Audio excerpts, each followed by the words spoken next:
আমরা কথা বলতে পারি কিন্তু কথা বলতে পারি না।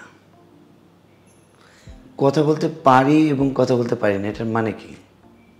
অর্থাৎ কথা জায়গা মতো বলতে পারি না, মানুষের সামনে বলতে পারি না, লজ্জা ভয় জড়তা চলে আসে।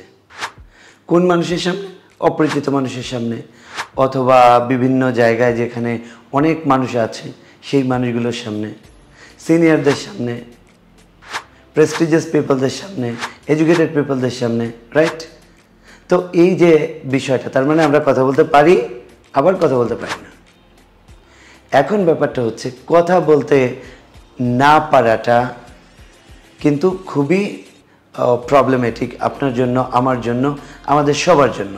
এই যে না পারার যে ব্যাপারটা চলে আসে, কারণ আপনি যখন লেস ফ্লুয়েন্ট থাকেন, অর্থাৎ আপনার যখন এই প্র্যাকটিসটা থাকে না, তখন আপনি এই বিষয়টা অর্থাৎ ফ্লুয়েন্টলি কথা বলা থেকে কিন্তু আপনি বিরত থাকেন, নিজে শাই ফিল করেন, লজ্জাবোধ করেন।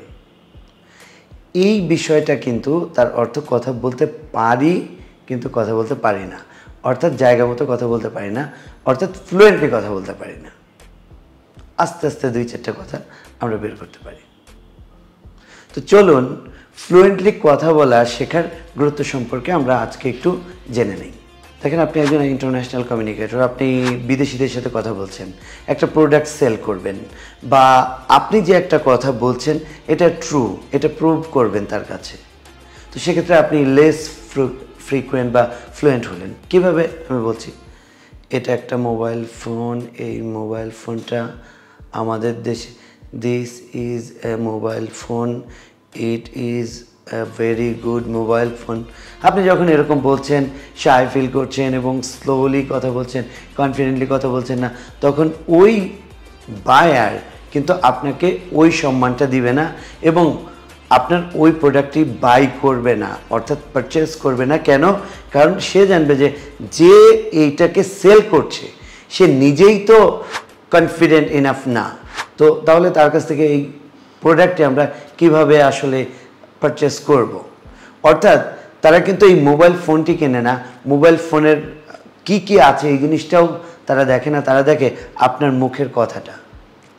তো সেক্ষেত্রে আপনার এই যে ফ্লুয়েন্টলি কথা বলার গুরুত্বটা, আপনি ইংলিশে বলেন বা বাংলায় বলেন, বাংলাতেই যদি আপনি একটা জিনিস সেল করতে যান সেক্ষেত্রেও কিন্তু আপনার ফ্লুয়েন্টলি কথা বলতে হবে, অনার্গলভাবে কথা বলতে হবে, না হলে পারবেন না, যে জিনিসটা আমাদের কোথাও শেখানো হয় না।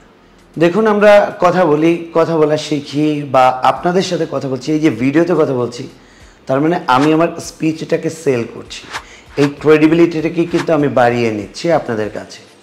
তো আমি যদি একেবারে স্লো মোশনে একটা একটা করে ওয়ার্ড ধরে ধরে কথা বলতাম এবং আমার অ্যাপ্রোচটা যদি খুব এরকম হতো যে আপনাদের খুবই গুরুত্বপূর্ণ ইংরেজিতে কথা বলা শেখা, কারণ এটা খুবই গুরুত্বপূর্ণ দেশে এবং বিদেশে, আপনি ফ্লুয়েন্টলি কথা বলতে পারবেন, এটা কিন্তু আপনি কিন্তু বাই বা পারচেস করতেন না, বা এই জিনিসটা কিন্তু আপনার জন্য ওয়ার্থ স্পেন্ডিং কিন্তু টাইম হতো না।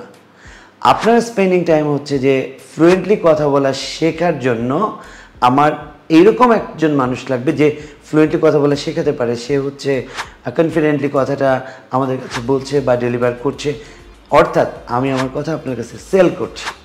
অর্থাৎ আপনি যদি আপনার কথাটা সেল কারোর কাছে না করতে পারেন, আপনার প্রোডাক্ট, আপনার জীবনের সমগ্র অর্জন কিন্তু বৃথা যাবে এই ফ্লুয়েন্সি না থাকার কারণে।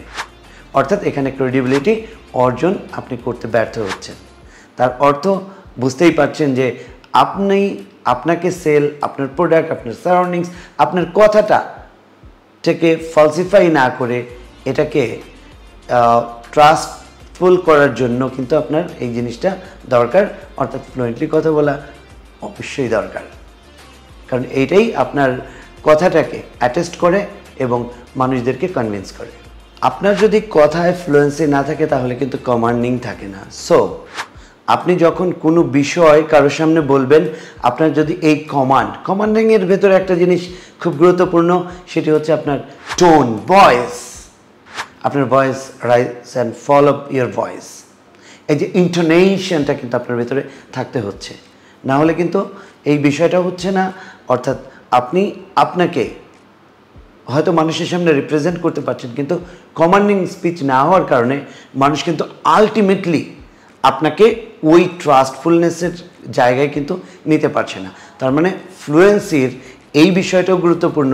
ফ্লুয়েন্সি শিখলে কিন্তু আপনি এই কমান্ডিং টোনটাকেও কিন্তু এক্সপ্রেস করতে পারবেন মানুষের সামনে, এবং এই বিষয়টা খুব বেশি কমপ্রিহেন্সিভ হবে এবং বোধগম্য হবে। মানুষ বুঝতে পারবে যে yes, this is important, this is not important, this is suppose two be done, this not suppose two be done. যেই কমান্ডিং স্পিচটা কিন্তু আপনাকে নিয়ে যাবে কোথায়, একটা লিডারশিপের পজিশনে। অর্থাৎ আপনি তখনই লিডার হবেন যখন আপনার কথার ভিতরে গ্যাপ থাকবে না, জড়তা থাকবে না, ভয় থাকবে না, লজ্জা থাকবে না।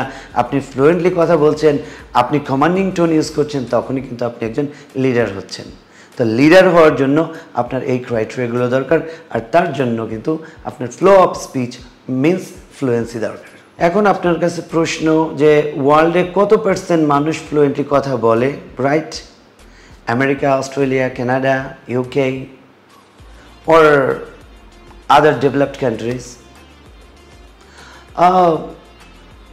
Mostly probably around 80% মানুষ কিন্তু ফ্লুয়েন্টলি কথা বলতে পারে না। কেন ফ্লুয়েন্টলি কথা বলতে পারে না? যারা ফ্লুয়েন্টলি কথা বলতে পারে তারা কিন্তু পাবলিকলিও কথা বলতে পারে। তো বাসায় আপনি ফ্লুয়েন্টলি কথা বলেছেন, বাইরে করতে পারছেন না, এটা কিন্তু হবে না। অর্থাৎ আপনি সর্ব জায়গায় ফ্লুয়েন্টলি কথা বলতে পারতে হবে। তার অর্থ আপনাকে একজন ইন্টারন্যাশনাল কমিউনিকেটর হিসেবে আপনাকে আত্মপ্রকাশ করতে হবে, তাহলেই আপনি কিন্তু ফ্লুয়েন্ট। বাংলাতে যদি সারা বাংলাদেশের ভিতরে যদি আপনি কমিউনিকেট বিল্ড আপ করেন কনফিডেন্টলি, তাহলে কিন্তু আপনি একজন বাংলাদেশের ন্যাশনাল কমিউনিকেটর, গ্রেট কমিউনিকেটর। তো এই ক্ষেত্রে কিন্তু আপনার ফ্লুয়েন্সি দরকার। আপনি ফ্লুয়েন্সি না থাকলে এই কমিউনিকেশনটা কিন্তু বিল্ড আপ করতে পারবেন না এবং আপনি ব্যর্থ হবেন। তো এই ব্যর্থতাটাকে ঢাকার জন্য, নিজেকে এক্সপ্রেস করার জন্য, নিজের যে বিশ্বাসটাকে মানুষের সামনে তুলে ধরার জন্য কিন্তু ফ্লুয়েন্সির গুরুত্ব অপরিসীম। অর্থাৎ আপনি লিডারশিপ থেকে আপনি কিন্তু একজন ইন্টারন্যাশনাল, ন্যাশনাল মানের একজন কমিউনিকেটর হওয়াটাও গুরুত্বপূর্ণ।